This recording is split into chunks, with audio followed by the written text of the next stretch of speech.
esta intervenção por lamentar a morte do cidadão Odair Muniz, 43 anos, deixa 3 filhos sem pai, que foi morto depois na sequência de uma perseguição policial em que seguia na sua própria viatura. Este polícia, nós devemos agradecer-lhe, devíamos condecorá-lo e não de o constituir arguido, de o ameaçar com processos ou ameaçar prendê-lo. Como de um lado está a polícia autoritária, do outro lado está a polícia democracia. Por isso mesmo, sim, de um lado está o Bloco, do outro está o Chega. Como de um lado está a democracia e do outro está a apologia do autoritarismo. Existe que haja das autoridades policiais uma grande capacidade de ter uma atuação ponderada, proporcional e adequada à situação. Aquilo que eu queria garantir aos portugueses é que as forças de segurança tudo farão para manter a ordem e deter aqueles que têm participado nestes distúrbios, sendo que já estão 3 detidos. As pessoas que se quiserem manifestar, as pessoas que quiserem colocar, enfim, as suas preocupações, eventualmente até as suas revoltas ao poder político, devem fazê-lo, só que devem fazê-lo dentro do quadro legal. Não podemos tolerar de maneira nenhuma a violência. Tenho dúvidas, até enquanto jurista, enquanto cidadã, mas os tribunais melhor dirão, que se pisou o risco de incitamento ao ódio, eventualmente até de apologia da discriminação. Acho que se pisou. Políticos, jornalistas têm um dever especial de tentar trazer racionalidade e não contribuir para incendiar, para acicatar ódios. Não é com processos de crime ou com ameaças que me vão calar. Nem vão calar o Chega. Os eleitores não vieram, os militantes não apareceram na manifestação que convocou. Dr. Ventura, se não percebeu, eu faço-lhe um desenho. O que ontem Portugal lhe disse é que o crime não compensa. Não aceitamos o racismo. As instituições irão funcionar como devem funcionar. Um morto, um ferido grave, vários feridos ligeiros, dezenas de detenções e identificações, autocarros ardidos, carros queimados, muitos caixotes do lixo destruídos, 2 manifestações. O balanço dos tumultos e distúrbios na zona da Grande Lisboa ainda está por fazer e irá muito além dos números que seja possível desfiar. Há todo um impacto social do que aconteceu a seguir à morte de Odair Muniz, que só se mede em anos e em desenvolvimento ou não de comunidades mais integradas e tolerantes, mais solidárias. E há um ambiente político que parece ter polarizado ainda mais a realidade social. Com a semana de distúrbios como pano de fundo, vamos sentar na Comissão Política desta semana olhar para a resposta que os políticos deram aos acontecimentos e para o que pode e deve ser feito. Sejam muito bem-vindos à Comissão Política, que esta semana tem o nosso habitual comissário residente, Vítor Matos. Olá, Vítor. Olá, Political Junkies. E 2 colaboradores regulares do Expresso, o jornalista Paulo Baldaia. Olá, Paulo. Das. E o colunista e escritor Henrique Raposo. Olá. Caro ouvinte, daqui, posto emissor do Movimento da Música em Portugal. Eu sou Miguel Cadeiro, diretor do Blitz, isto é um takeover. É isso mesmo, o podcast Posto Emissor tomou conta deste podcast que agora estava a ouvir. E temos um convite muito sério para lhe fazer. É para uma festa, diria mesmo uma grande festa. Vai ser no dia 12 de dezembro, na Mel Arena. E os bilhetes já estão à venda. O motivo desta celebração, 40 anos da Blitz. Isso mesmo, 40 anos da melhor música portuguesa, com concertos muito especiais dos Chutes e Pontapés, Capitão Fausto, Maro e Gisela João. O que vai poder ver, ouvir e sentir ao vivo é algo que promete ficar para a história, para a da Blitz e para a sua. Contamos consigo? Paulo, deixa-me começar por ti. Os políticos foram parte do problema? Foram, principalmente o Bloco de Esquerda e, sobretudo, o Chega. É preciso distinguir que estamos a falar de patamares completamente diferentes. Um aproveitamento político por parte do Bloco de Esquerda que presumiu a culpa dos polícias, e nós sabemos que isso não se faz, é uma questão de justiça, portanto devemos presumir a inocência, não se pode partir do princípio que este é um caso igual a outros de racismo e de violência policial, portanto desse ponto de vista o Bloco de Esquerda esteve mal, e é sobretudo culpa do Chega, que já não há palavras para descrever o que o Chega faz, e eu até acho que o jornalismo vai ganhando cada vez mais responsabilidade em relação àquilo que vem cá para fora do Chega. Eu acho que já era a altura de... Não há diretos com o Chega, há gravados e depois edita-se o que for, vou dizer a palavra que eles não gostam muito, as duas palavras, politicamente correto.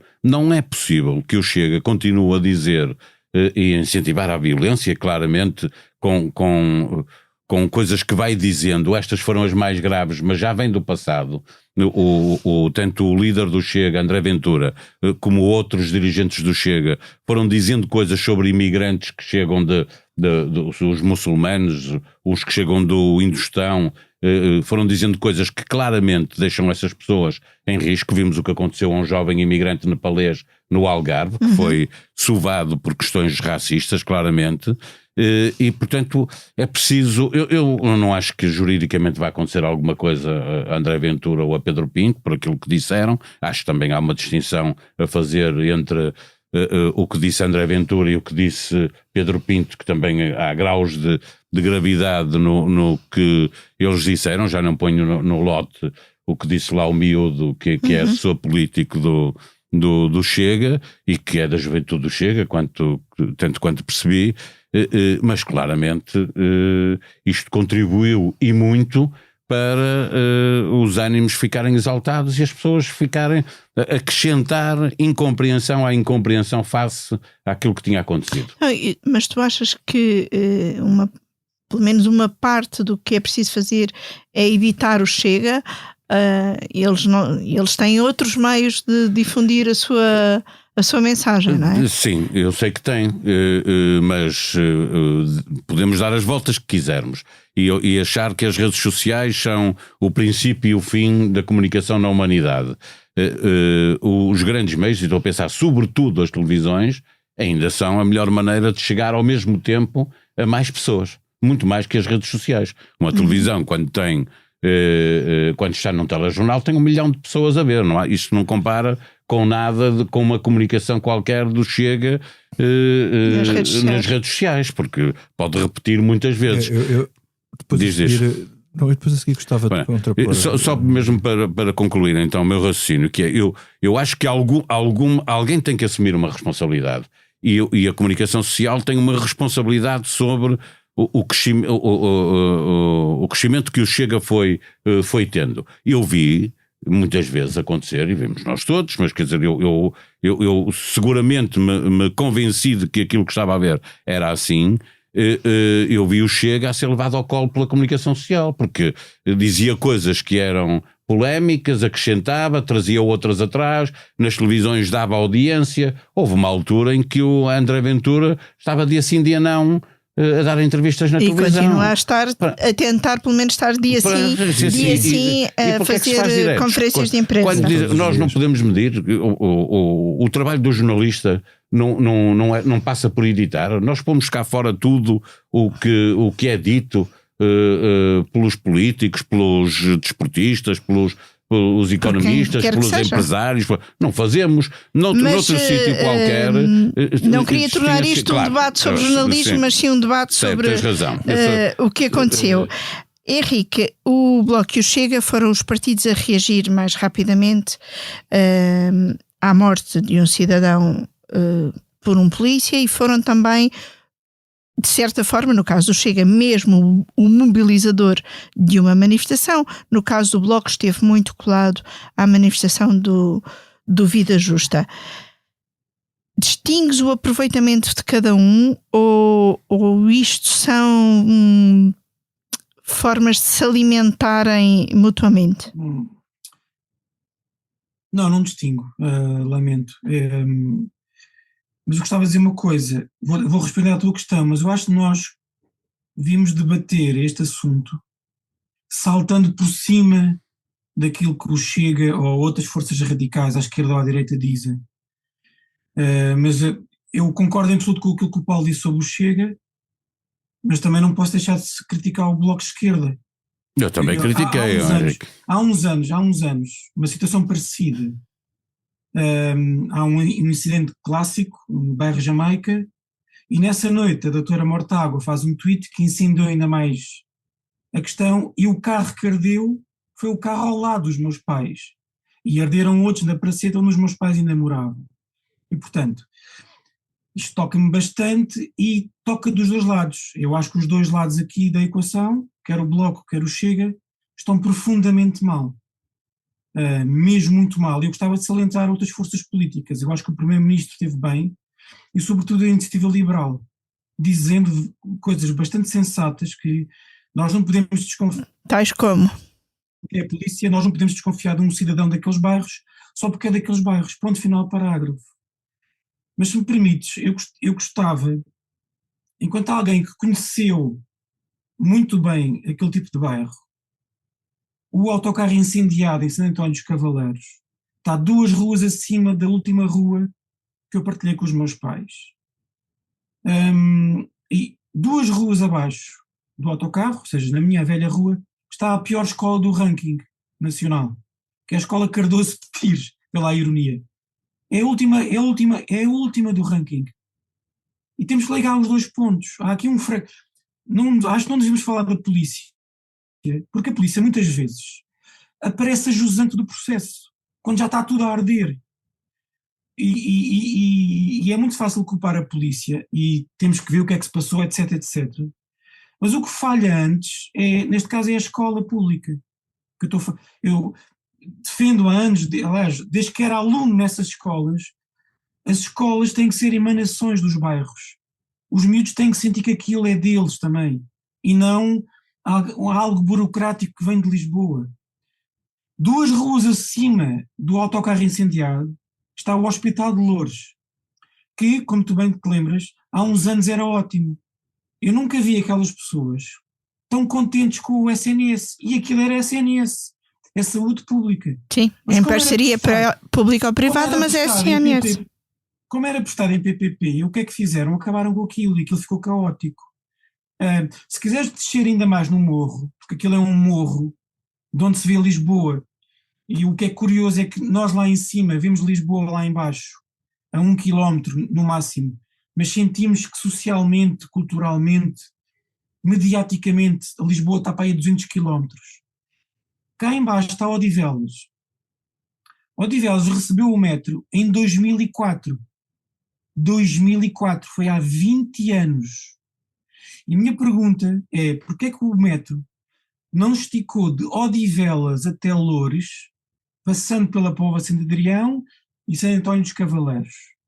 Porquê é que os governos, ou a Câmara Municipal, eu não vou acusar ninguém, nem nenhuma cor política, quando houve finalmente dinheiro para se avançar com as obras do metro, porquê é que se fez a porcaria, desculpem a expressão, da via circular do metro em Lisboa, que é literalmente Lisboa, andar atrás de Lisboa, em vez de esticar... É para os turistas. Hã? É para os turistas. Deste uma boa resposta. Estás a criar uma cidade circular, autorreferenciada para si mesma, em vez de esticar o metro para os subúrbios. E, aliás, ambientalmente, do ponto de vista ambiental, é o que faz sentido, para tirar os carros das cidades. E, portanto, isto não é física quântica. Está aqui tem sido curioso que das pessoas mais sensatas a falar do assunto tem o Isaltino Moraes.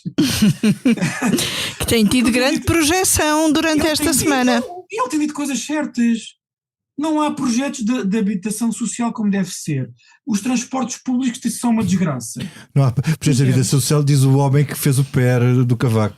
O primeiro PER. Mas pronto, isto é só uma parte. Mas há aqui uma coisa, quando tu colocas o metro num destes bairros, tu não estás só a facilitar o dia-a-dia das pessoas, que é um dia-a-dia de cão. Estas pessoas têm que acordar às 5 ou 6 da manhã, muitas vezes têm que ter 2 empregos, como tem dito o Paulo Baldaia bem, chegam a casa, já é noite. O Paulo chama-lhes os heróis no texto que publicou esta segunda-feira. Tem que ter 2 empregos, às vezes 3 turnos. Tu não estás só a facilitar a vida delas se colocares o metro à porta, estás a dignificar, tu estás a trazer a cidade, estás a trazer algo que é simbólico do centro da cidade para a porta da casa delas. Odivelas de 2004 não tem nada a ver com Odivelas de 2024. Aliás, Odivelas hoje em dia é muito mais Lisboa que muitas partes de Lisboa. E provavelmente as rendas aumentaram bastante desde que o metro lá está. Claro. Isso é outra... Vítor, isso são outros 300, não é? Sim.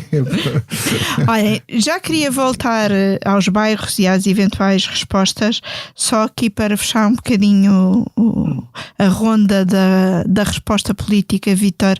Estamos numa zona política sensível, como lhe chamou o João Silvestre no curto desta segunda-feira. Isto é terreno difícil para os políticos e hoje em dia ainda mais difícil com a forma como o Chega lida com eles?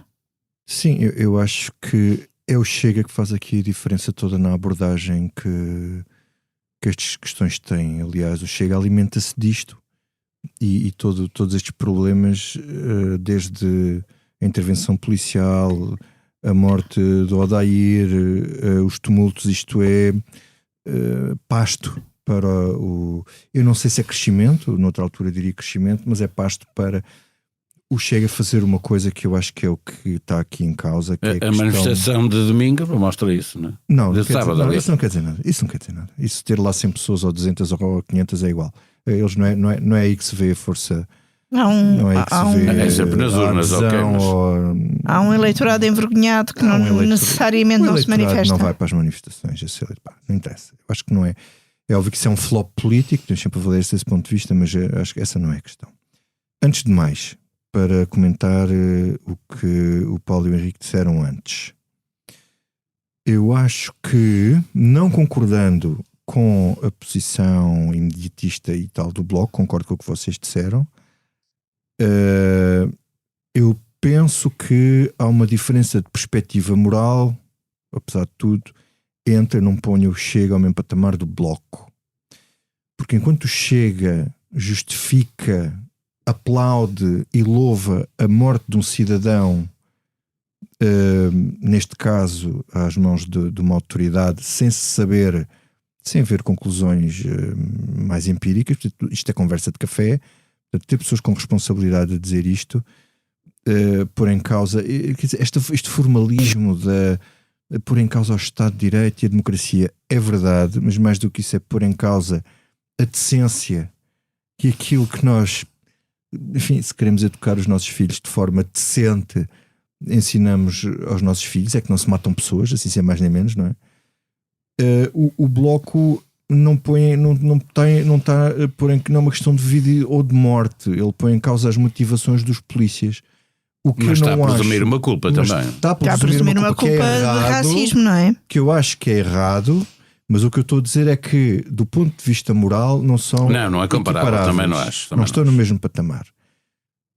Eu não acho que o Bloco deva tomar como boa imediatamente a hipótese de, eu nisso continuo a dizer que eu estou a bater na mesa, eu entusiasmo muito e bato na mesa, isto fica-se a ouvir, peço imensa desculpa a todos.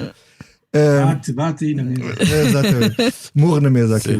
Bate na mesa, não batas em ninguém. Não? É isso, antes na mesa. Antes na mesa. Mas isto tudo para dizer o quê? Que eu acho que há aqui a questão mais profunda sobre a reação do Chega, que depois mobiliza tudo, é a questão da guerra das narrativas no espaço público. E o que o Chega faz, neste caso, como em todos os outros, onde ganha uma proeminência muito grande porque depois suscita todo o tipo de respostas, é eles conseguirem, com o aproveitamento de casos grandes como este, ou de pequenos casos como já houve outros, para construírem uma narrativa, neste caso é a narrativa da segurança, que os polícias é que são bons e que a polícia tem que ter mão dura com os outros que são maus, mesmo que não há cá presunção de serem maus ou não sei o quê, é um bandido, teve preso, portanto pode levar e só há maus e bons, não há cinzento. Portanto, não há cinzento aqui, no caso depois isto polariza, neste caso polariza com o Bloco.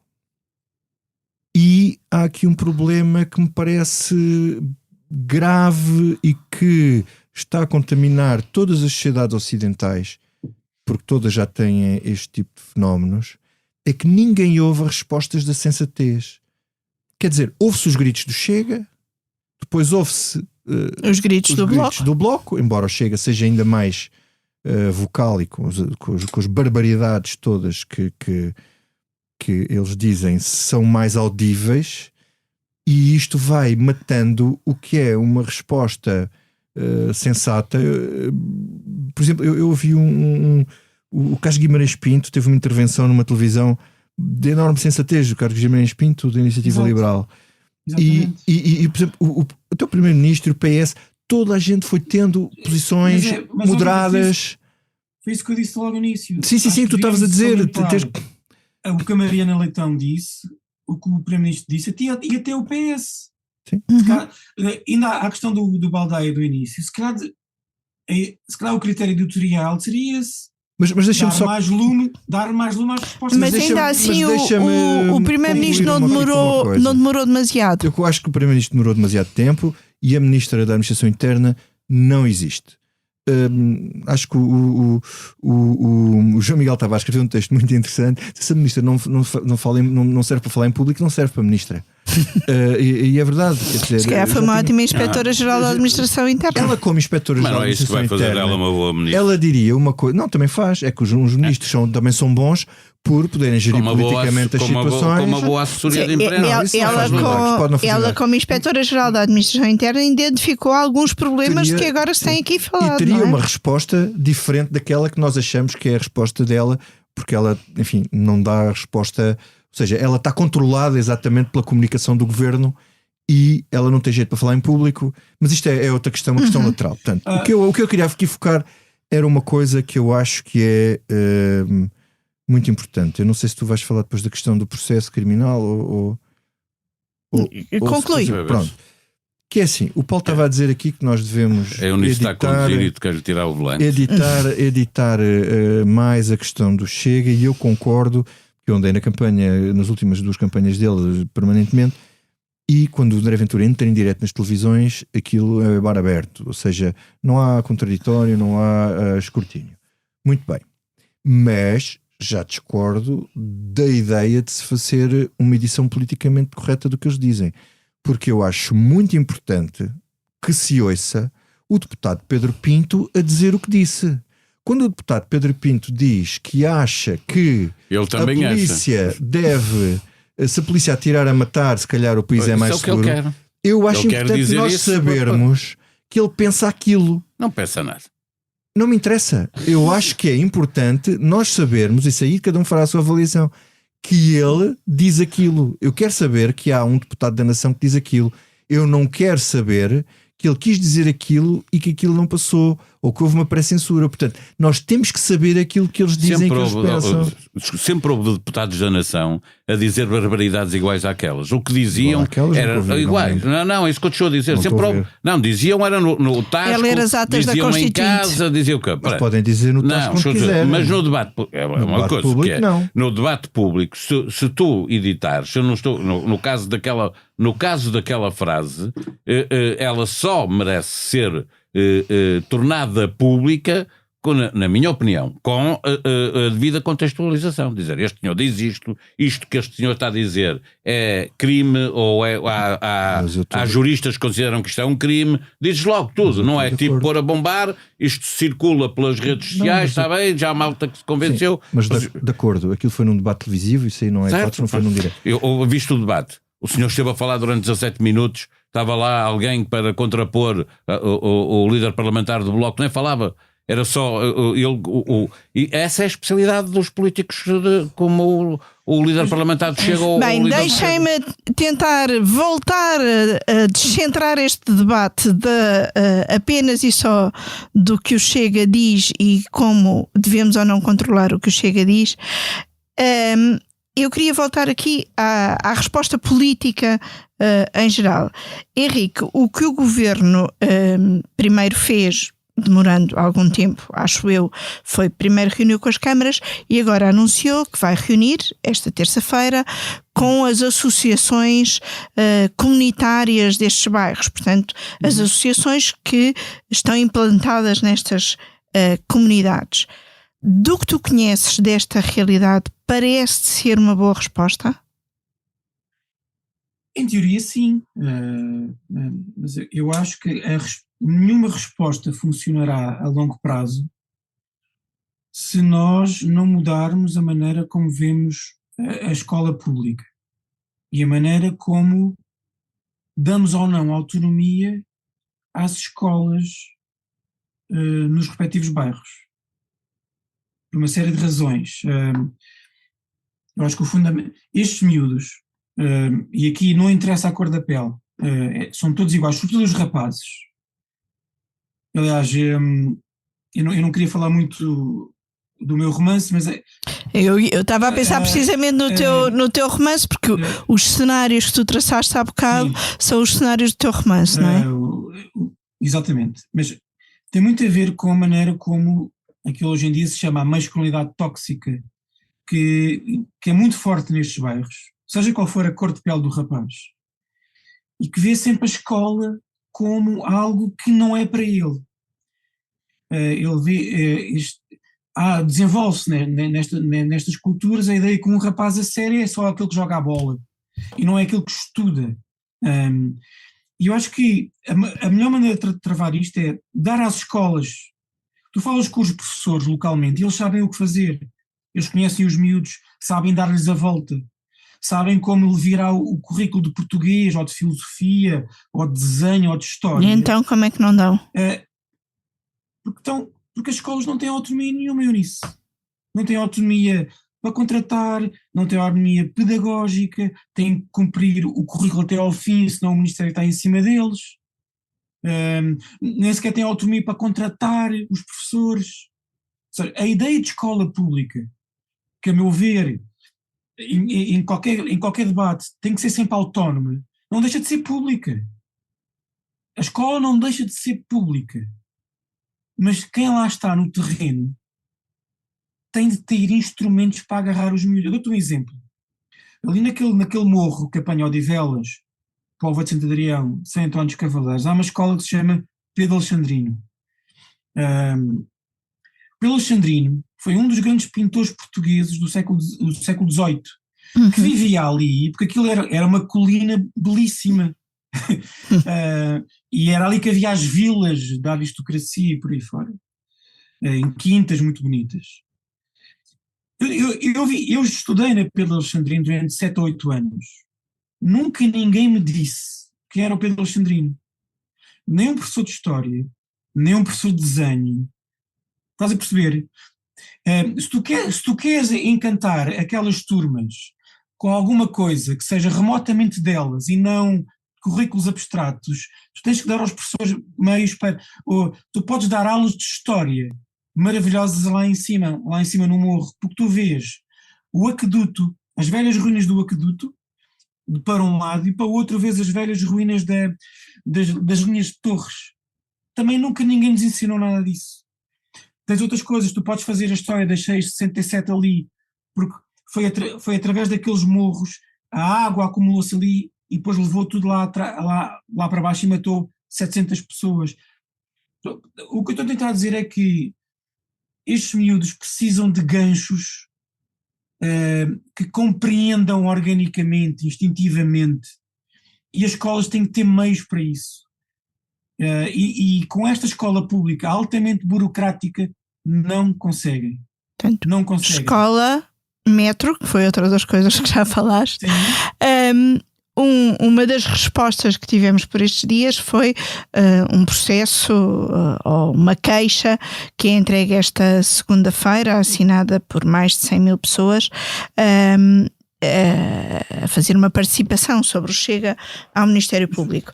Paulo, parece-te que também é uma boa resposta da sociedade ou é algo que... Acima de tudo serve, eu valorizo muito pouco, por uma razão, não é? Nós estávamos aqui a falar há pouco sobre a importância que tem de os ouvir dizer isso ou editá-los.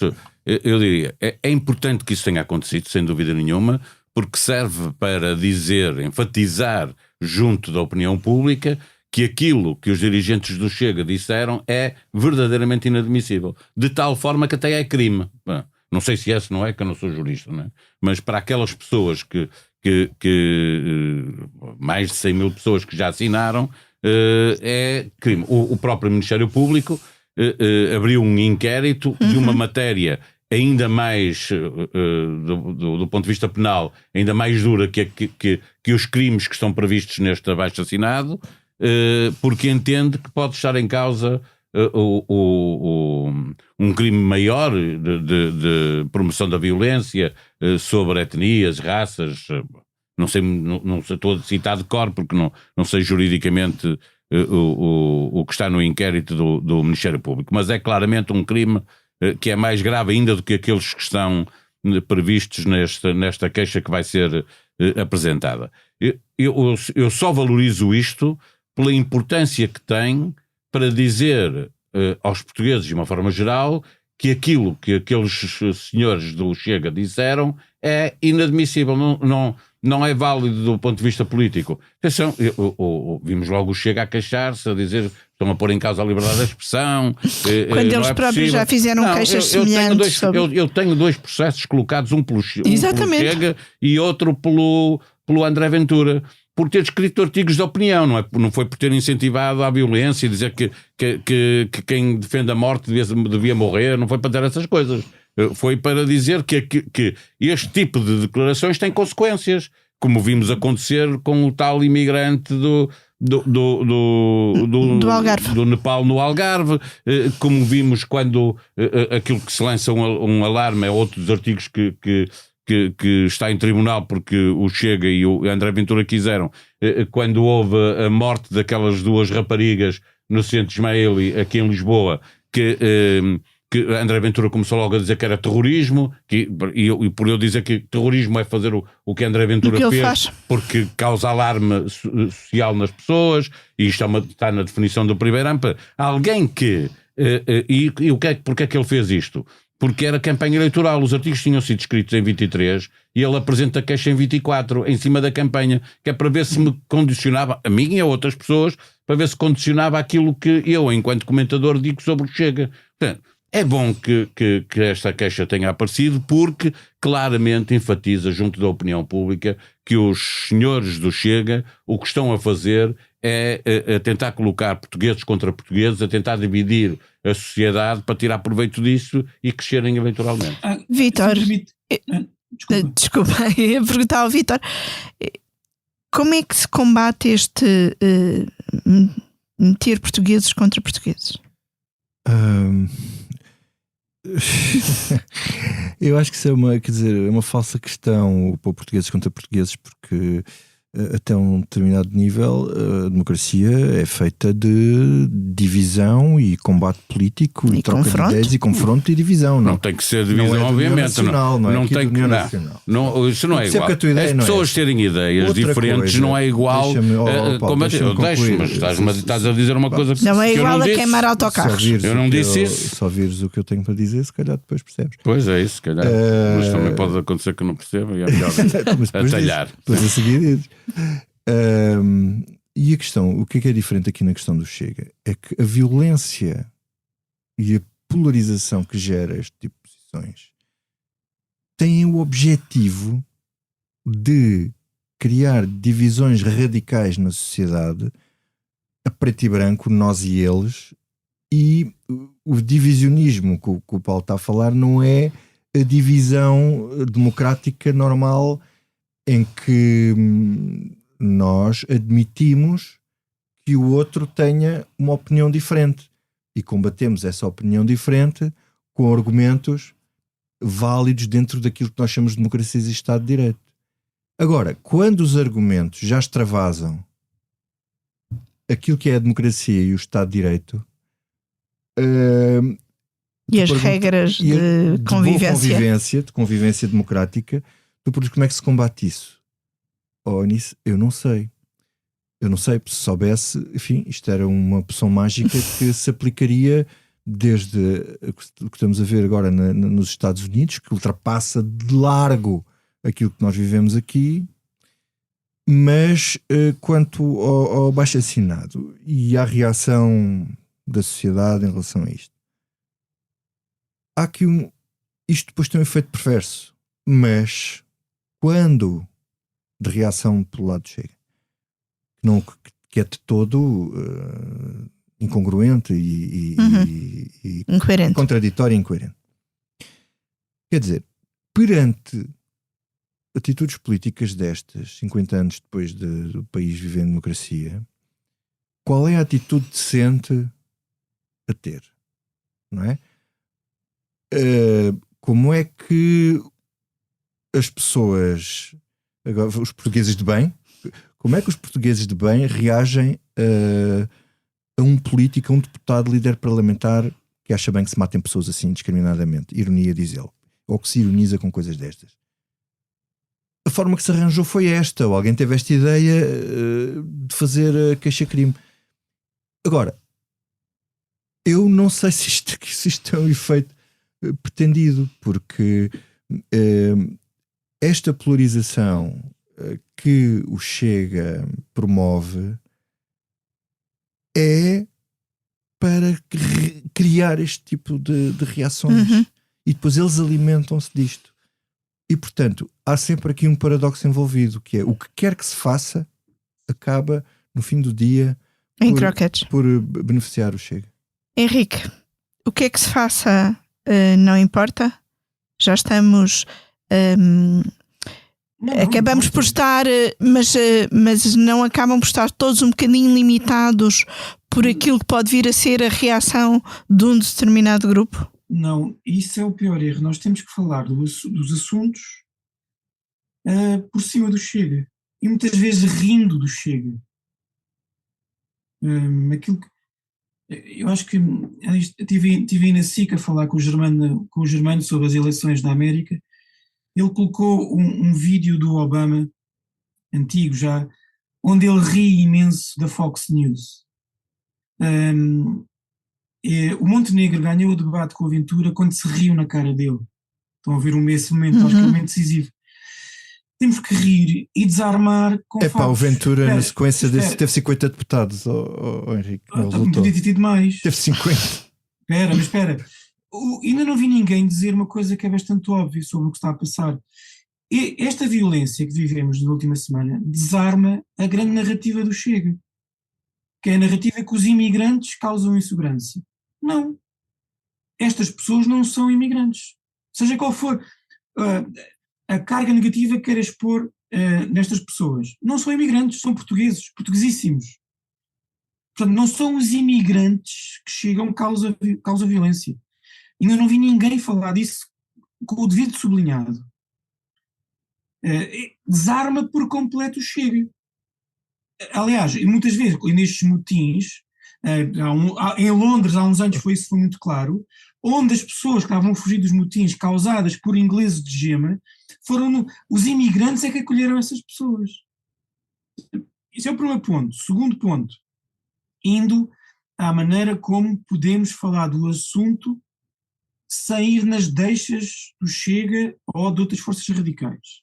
Eu tenho gostado imenso de ouvir um rapaz que se chama Cláudio Gonçalves, é um modelo negro que tem falado muito na SIC e tem aparecido também no Expresso. Ver no Expresso um texto. Sim.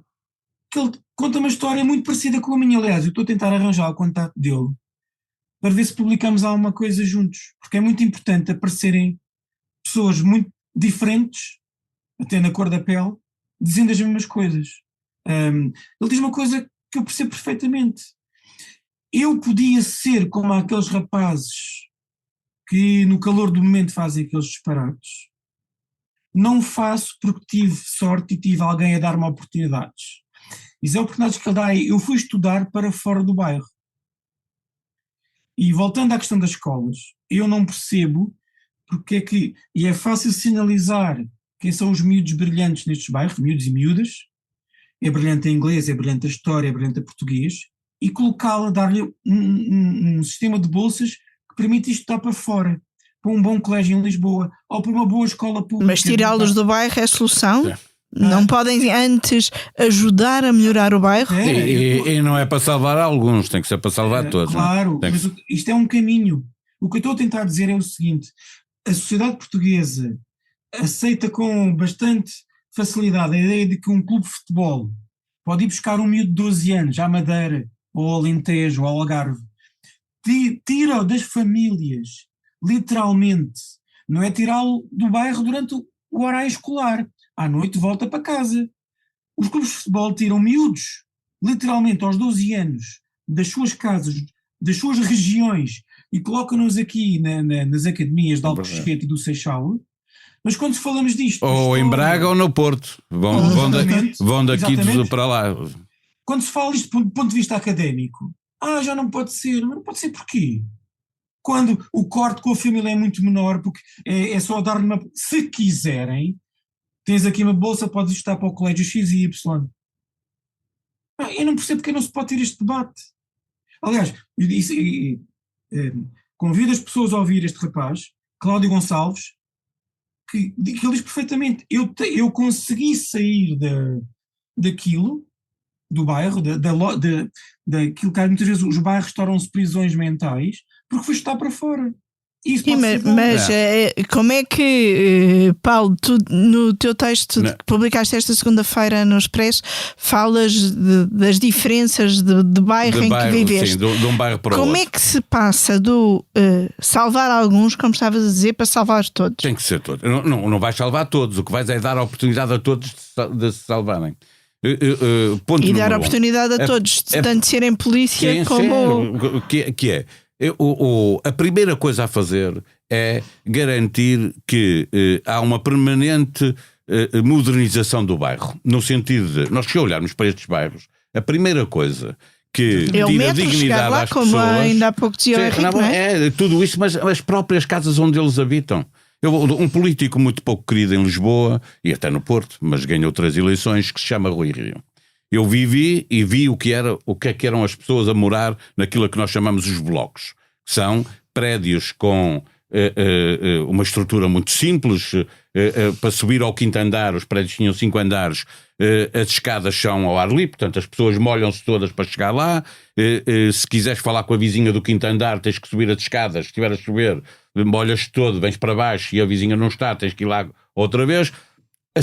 Um dia o Rui Rio chegou à Câmara Municipal do Porto e resolveu, e foi por isso que ele, já agora percebam porque é que o Rui Rio, que a seguir teve 2 maiorias absolutas, foi aos bairros sociais e disse, o problema da cidade do Porto são os bairros sociais, é a cidade que tem mais bairros sociais, tem mais que Lisboa. E o que é que fez? Coisas tão simples como remodelou a casa das pessoas no interior, as casas de banho que não eram arranjadas há 30 anos, quem tinha algum dinheiro arranjava-as por si, quem não tinha vivia com elas, e muita gente não tinha, os quartos, tudo, entrava umidade dentro das casas, as escadas passaram a estar tapadas, as pessoas passaram a ter campainha intercomunicador. Isto, para quem viveu com isto toda a vida, parece mas coisa normalíssima. Então, parece uma campainha com... Pois, mas aquelas pessoas, quando o Rui Rio chegou à Câmara, aquelas pessoas viviam há mais de 40 anos naqueles prédios sem campainha e sem intercomunicador. Aquelas pessoas viviam na mesma casa sem condições. Estes bairros que estamos a falar, o Zambojal, a Cova da Mora, a Cova da Mora é outra coisa porque não é exatamente um bairro camarário, mas estes bairros camarários onde vivem estas pessoas passam dezenas de anos sem terem isto é a primeira coisa para dar dignidade. O que eu vi acontecer no bairro vizinho àquele onde eu morava numa vivenda, foi as pessoas, eu não estou a exagerar, as pessoas passaram a ter um sorriso quando as obras acabaram no bairro. Passaram a ter gozo, passaram a ter orgulho, é essa a expressão, orgulho em viver naquele bairro. Começaram a trazer amigos para irem ao bairro. Ninguém levava, quem morava naquele bairro não levava os amigos que tinha do liceu, os que iam para o liceu, porque muitos deles ficavam pelo caminho. Mesmo aqueles que estudaram comigo na escola, a maior parte deles não foi sequer fazer até o 9º ano, foram trabalhar. Estas pessoas, isto é a primeira coisa a fazer. Quando olhamos para o Zambojal, a primeira coisa que é preciso garantir é que as pessoas vivem em casas com dignidade. Em que existem as coisas em que os elevadores, se os prédios têm elevadores funcionam, não estão parados. Em que há campainhas. Há 10 anos em que há campainhas, em que há uma casa de banho que quando a sanita parte, o senhorio, que é a Câmara Municipal, vai lá pôr coisa. E portanto, esta é a primeira coisa. E a partir daqui é fazer tudo o resto. É dar condições às pessoas para ter uma vida digna. Muito obrigada, meus senhores. Isto é uma discussão que dava aqui para mais umas horas, certamente. Vamos então ao que não nos sai da cabeça. E, Sr. Deputado, é algo que não me sai da cabeça e acredito que é essa a minha única preocupação.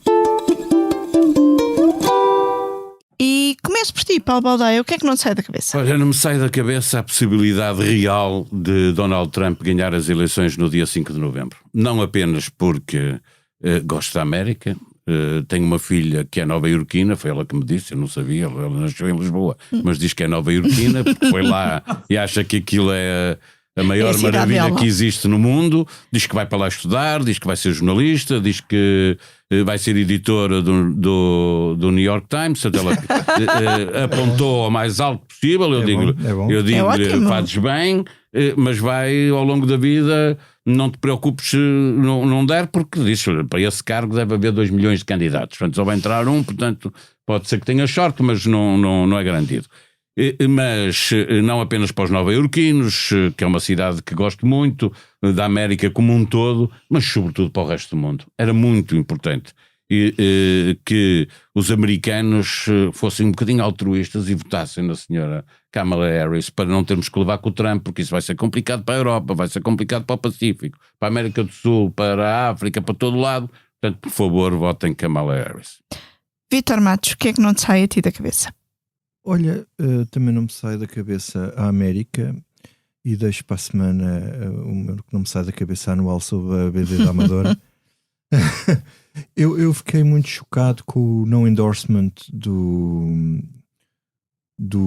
ou proibição de endorsement do Washington Post, que iria apoiar a Kamala Harris contra o Trump, mas eu só fazer aqui um disclaimer: eu sou contra os jornais apoiarem candidatos em Portugal. Eu acho que isso não faz sentido nenhum, mas num ecossistema comunicacional onde isto é tradição, o Washington Post não fez endorsement sempre, mas faz sempre, pelo menos desde 76, mas no jornalismo anglo-saxónico isto faz sentido, até para as pessoas terem uma noção. Os jornais, é evidente, sabe-se que têm uma certa orientação, mas isto é uma decisão tomada pela parte editorial, ou seja, da opinião, não é pelos jornalistas.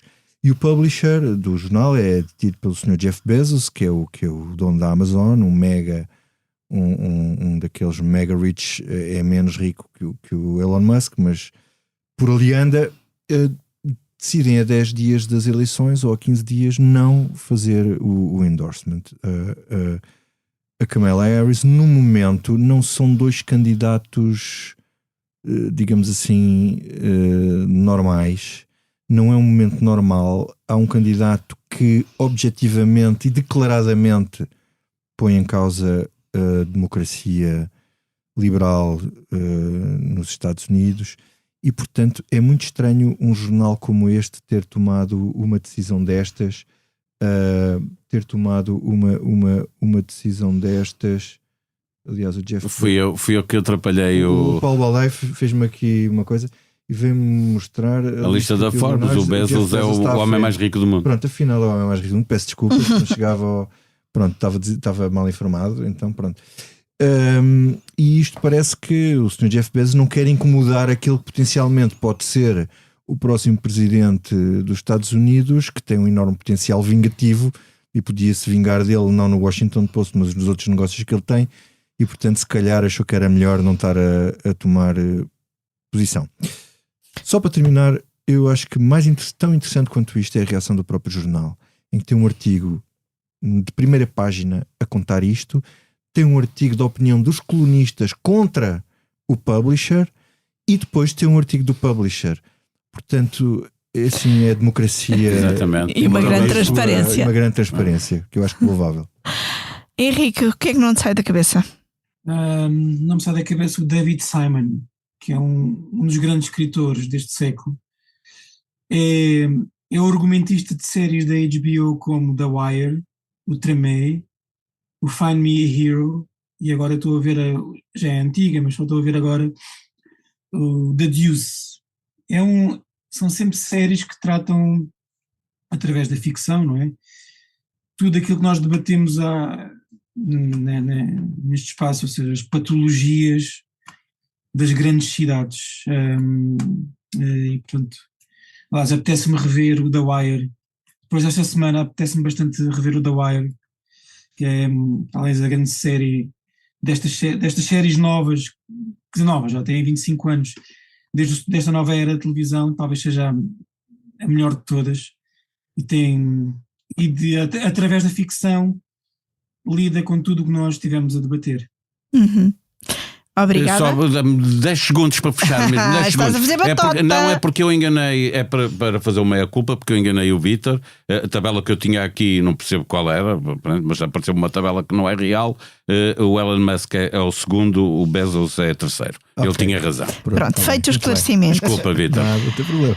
A mim, o que não me sai da cabeça são muitas das músicas popularizadas por Marco Paulo, que vão soando em loop na minha cabeça. E como também não me sai da cabeça uma frase que eu vi numa reportagem da SIC de uma freira missionária da Consolata no bairro do Zambojal, a dizer que o que faz há 20 anos naquele bairro é perder tempo com as pessoas.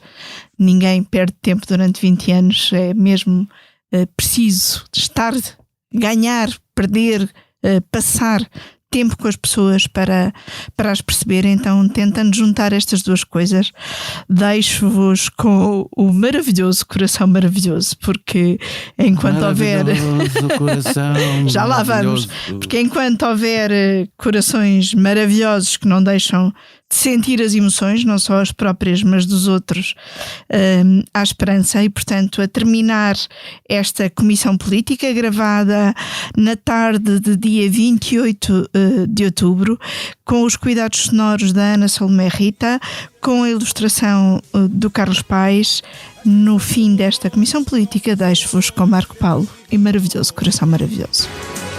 Maravilhoso coração, maravilhoso. Tu és a chama que se aninha no meu peito,